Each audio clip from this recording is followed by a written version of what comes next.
অনেক টেনশন করে ঘুমিয়েছিল। পূর্ববর্তী খুবই উত্তেজিত ছিল, প্রথমে সার্ভার ডাউন হয়ে গিয়েছিল, এর জন্য খুবই টেনশন পড়ে গিয়েছিলাম। তার থেকে বেশি অবদান আমার মা বাবারই যাবে। আমার মা মানে কষ্ট করে না খেয়ে না করে আমার পিছনে দৌড়াইছে, সব স্কুল কলেজ পড়াশোনা পিছিয়ে ইয়া করছে আমার মা বাবা, তারপর আমি, তারপর আমার শিক্ষকরা। কারণ শিক্ষকরা না থাকলে এটা হতোই না। এত বছরের কষ্টের সাধনা মনে হচ্ছে এখনকার ফল পেয়েছি, খুবই ভালো লাগতেছে। সবচেয়ে বড় কথা, বাবা মাকে এবং আত্মীয় স্বজনকে সবাইকে গর্বিত ফিল করাতে পারছে, এটাই। এইটাকে আসলে সবাই চেষ্টা করতেছে, ছেলেরা মেয়েরা সবাই সবার জায়গা থেকে বেস্ট বেস্ট চেষ্টা করে।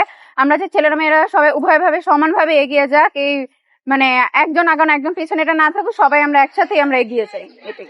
সবসময় তো কখনোই তো বিতর্ক ছাড়া তো কোনো পরীক্ষা হয় না, সবসময় স্বভাবেই থাকে। এবারও কিছু ভুল ছিল, কিন্তু আমার মনে হয় মূল্যায়ন মনে হয় হয়তো ভালোভাবেই হয়েছে। আশা করছি ভালোই, সবার ক্ষেত্রেই ভালোই হবে। অবশ্যই তা তো একটু ভয় লাগছিল। উনি যেভাবে বলছিল যে এবার খাতা মার্কিংটা একটু স্ট্রিক্ট হবে, অন্য সবকিছু করা হবে, প্রশ্ন প্যাটার্নটা একটু অন্যরকম ভাবে হবে, সেই হিসেবে বলতে গেলে আশা করছি আমার পরীক্ষাটা এবং মন মতনই হয়েছে এবং অভিজ্ঞতা ভালোই ছিল।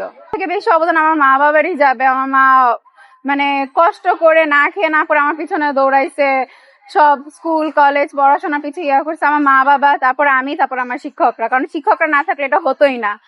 ভবিষ্যৎ আপাতত পরিকল্পনা আছে কলেজে ভর্তি হওয়া, কলেজে আশা করছি কলেজও গোল্ডেন পাবো, এইচএসসি তো গোল্ডেন পাবো, এরপর ইঞ্জিনিয়ারিং লাইনে নেওয়ার ইচ্ছা আছে।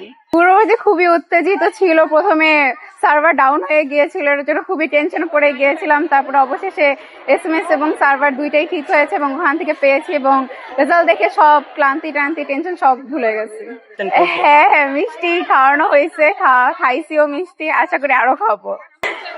অনেক টেনশন করে ঘুমিয়েছিল, পরে আল্লাহর কাছে নামাজ টামাজ পড়ে তারপরে ঘুমিয়েছি।